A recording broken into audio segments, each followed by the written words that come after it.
Ladies and gentlemen, we're going to finish for the day. I don't know that the Commonwealth has any more witnesses. We may have one or two short ones in the morning.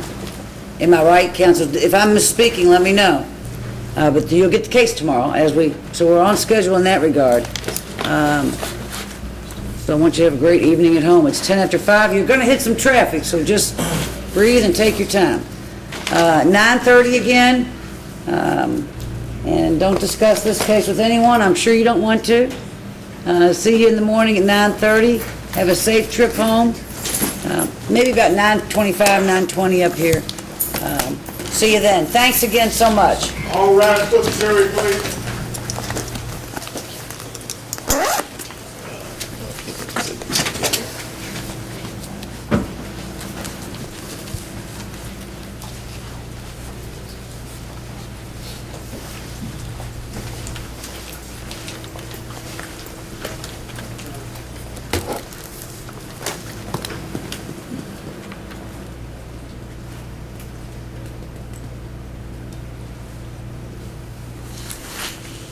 All right, we're going to have a sip.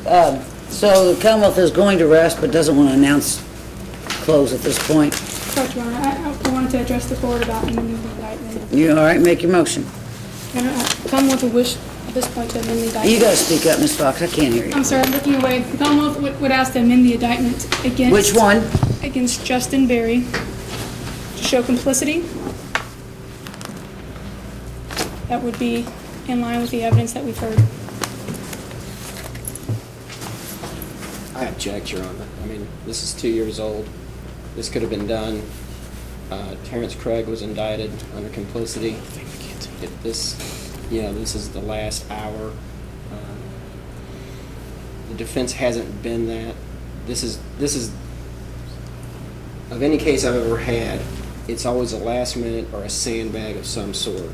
And so here we are at the last minute, their oversight, and I'm supposed to take it on the chin again. You know, they've gone forward. They've got Terrence Craig. The testimony shows complicity with Terrence Craig. It can't be complicity with both. Well, the Terrence Craig issue came up through a co-defendant today. There is evidence that would support a complicity theory based on that. And the court has to be liberal. I'm not going to try this again if I can avoid it. I'm going to grant that motion. You'll have to get an instruction accordingly. Any other motions? To include complicity. Yes, Your Honor. Anything else from the Commonwealth? Your Honor, there's a misprint on the indictment as far as facilitation. I'm sorry? There's what? On the Misprint? indictment for facilitation. Well, let me get over there. Hold on. 5, 16, 12.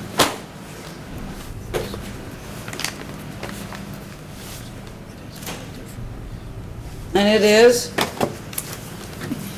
Your Honor, it should read, named defendant being Austin Berry committed the offense of criminal facilitation of robbery in the first degree when in the course of committing a theft, he aided another who was, then it goes through the list.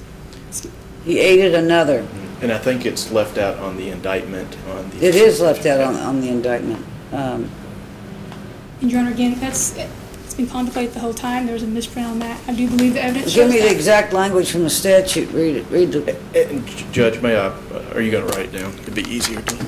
We have one of our forms here that I'm reading it from. Well, I mean, that is a typographical error. If it's a facilitation, which it is in the counts, The last piece is he aided another who was. and then lists the 3 factors.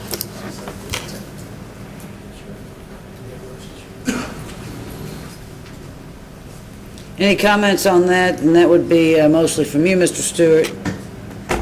I knew it all along, Judge. I just wanted to... I know. You were just waiting, weren't you? I was kind of like, what was it? The DV was going to be coming on that one. You already set up. I know.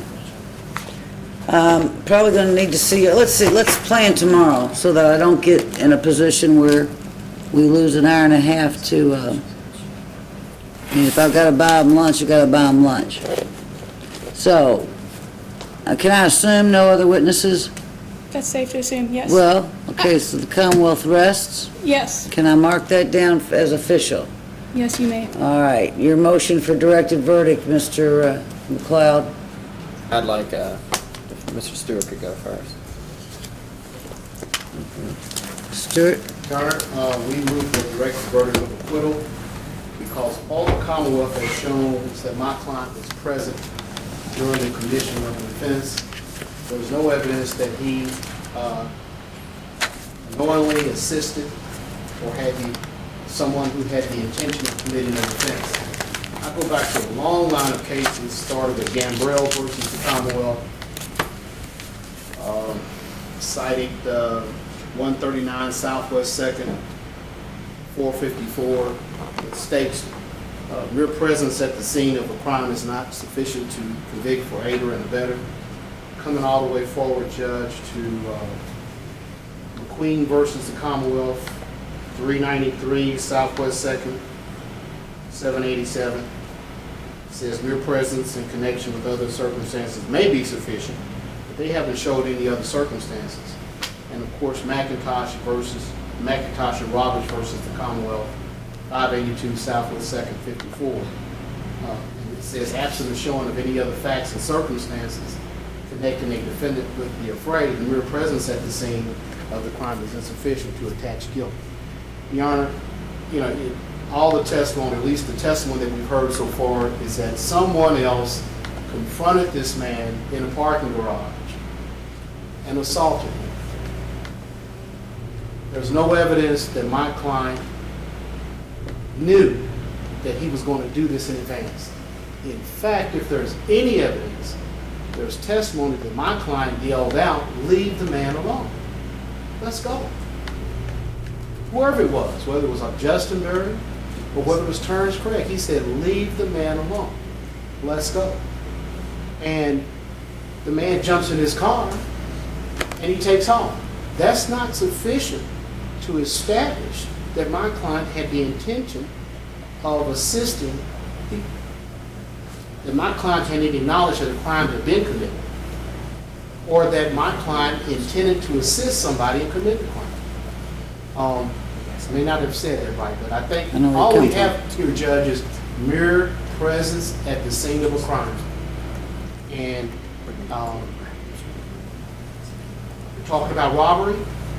We're talking about an intent to rob. There's no evidence my client knew about it, no evidence that he heard it.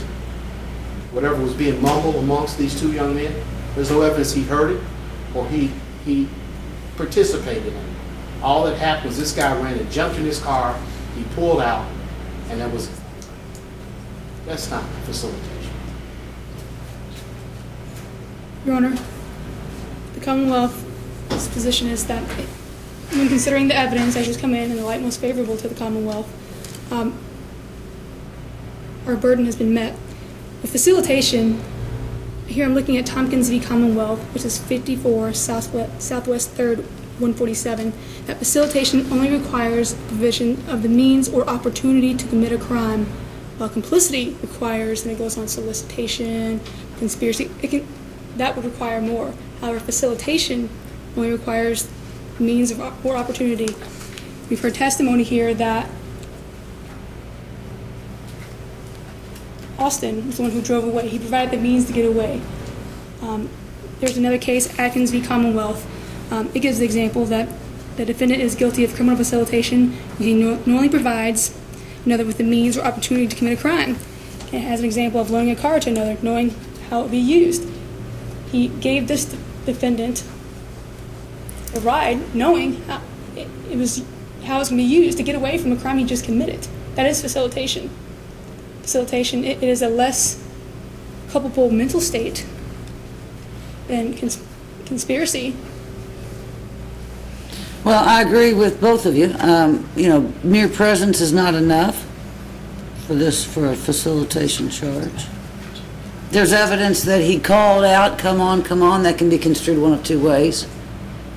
Hurry up and get the deed done and come on, or quit it. It's the means, the transportation issue. And when you look at a DV motion, the court has to look at it in a light most favorable to the Commonwealth and not to the defense. And when I do that, there is evidence. It may not be overwhelming. There is, well, it's overwhelming that he was in the car, drove the car, and so was the perpetrator. So that's overwhelming. But from that, the inference of his knowledge of what happened or maybe could have happened and a means of leaving the scene and getting away with that. It may not be overwhelming, but it's present, and it's more than a scintilla, and because of that, I must deny the motion for directed verdict. Mr. McLeod? Judge, I can make the motion. Well, let me tell you, I would deny it. And why would I deny it? Because there's testimony from Ms. Bryant, from Mr. McKenzie, that your client... You're making the motion, you're preserving that, though, for Yes. any future use. All right. You'll have to do instructions for me. I sent them this morning. Well, I know, but I'll they... need to tweak them Number now. one, there's no... Yeah, you're going to have to tweak them. You Well, do. that's why I'm presenting, at least. Please. Except for, that's why I'm presenting is what I'll need to change the conspiracy Yeah. act. So I'll just wait for Mona to copy me a new copy. See you at 9:15. And we lost, But, unfortunately. wait a minute. We lost Coolidge. We'll play him in the morning, you have it? I've got it. Is it queued up But- and it's He may show up. devoid of bench conferences? I don't know that we had any. I don't know how to do that. I don't think we had any. Yeah, I think you're gonna have to watch it and time it. And be I ready to can't watch pause it and time it from Well, there. I mean, whoever wants to use it. I don't know that I have a bench conference during his testimony, do I? I don't I don't know. recall. I If we have a don't, we're good. It's got to be played up on the. But it can be through there. Do you have a computer that will... Earlier they were wrestling around. Just plug your computer into that cord. Does that computer do this? There's a DVD player in there. Somewhere. Of course, Yeah, I would use the computer, that way you I've got to can... stand up. I'm Do it better. losing feeling in my Does leg. this? Look, you know, I can talk on, I have no You can hit a idea. button here. And Mark O'Brien's not here, and I can't help Yeah, you. that's what it's here. Okay. So, But that's why, now I got come early if you want to play with it. I'm always here early. I know, but I haven't, again, Mark O'Brien's not here, he's the mastermind of this. what do we do with this overnight? Do we just can you leave show me this? how it does it? I turn it off and, Make sure it doesn't. switch. make sure you know how to turn it on. Now, Mr. Stewart, you were raising your hand. No, I don't know. Did you have another Just issue? Keep on hitting this Well- cycle at 3. I want to make sure it works because otherwise this will be Yes, it Friday's is. case. Okay, we have another issue if y'all want to listen to Mr. It's, Stewart. I'm just trying to assist the court. Remember about Zach Brooks? I do. They probably took him in, didn't they? They won't take the money because they don't have to take the, it's not being I can't control the warrants out of both Hardin, and is it, He doesn't have a non-support. Woodford and... He doesn't have one. He just said he doesn't have one. well, then the deputy sheriff, Otis, is getting false information. Well, I like to see it. I mean, is it- Look, look, if there's a warrant on him, he's going in because I'm not the issuing court on those warrants. If there's not, there's not. Sheriff Brown, are you instructed to be taking Mr., I got a note that he's supposed to be taken in, but like I said, from what I was told, the situation in Brooklyn County, and now I hear there's another one somewhere else. that's what, Where's the other one? The claim is out of Hardin County for non-support. Hardin for non-support. I'm his mother, he doesn't have any children. We called the child support office. Ma'am, I have no idea. You know more about it than me. All I know is I get information that there's a warrant for his arrest. Here's Can we the, see the non-support warrant to see who the girl is so I can find out? I have that's not I don't have that case. I don't have anything to do with it. Unfortunately, if I had issued it, I could have a case to look at, but it's not even in our county. and this is the reason I asked Judge, if we take him into custody, he's not going to have any clothes. And, you know, I would hope the court's not going to bring him in to testify in an orange jumpsuit. So we got another delay. I think that's too I don't prejudicial. think he has one now. Well, Look, Unless I what am happens not, is They take his clothes off. and I put him in a cannot, jumpsuit. I don't set aside other courts' bench warrants, arrest But you do have the warrants. authority to have them dressed for court. Yeah, I wouldn't let him dress in an orange jumpsuit, that's Right, fine. so I'm just trying to be advanced and knowing we'll have another delay unless we get that clarified today. Well, we'll have to bring some clothes up here. He's got some on. Judge, this is exhibit one. Oh, fabulous. I need all the other exhibits too. Yeah, I had them there. Where'd they go? Can we get these? Are they all in It's been a row? long day. I don't know what to do for you. I think you Other can than issue I can orders just tell. dress for court. You gotta issue 4. Well, you know what, we used to say dress for trial, but they don't do that anymore. Don't you have to issue something now to get him back up here in the morning? Yeah, no, Because- yeah, we have to get him back up here. Can't you put dress for court on top Well, of they'll want us to provide clothes for him. it? Can you all not go to Woodford County tonight and pay that? If they closed at 8 o'clock, so what are you gonna pay them, Woodford County? Yeah, I mean, The what courthouse county closed at code? 4. What's his name, Zach what? That's his. That's the Zachary Price. They won't Woodford take is the that. only one. Zachary Brooks. I mean, that's. But he's got to get back home. there. Then they can No. take it. What's that? Let's get him. I'm not prepared. Yeah. I'm not prepared.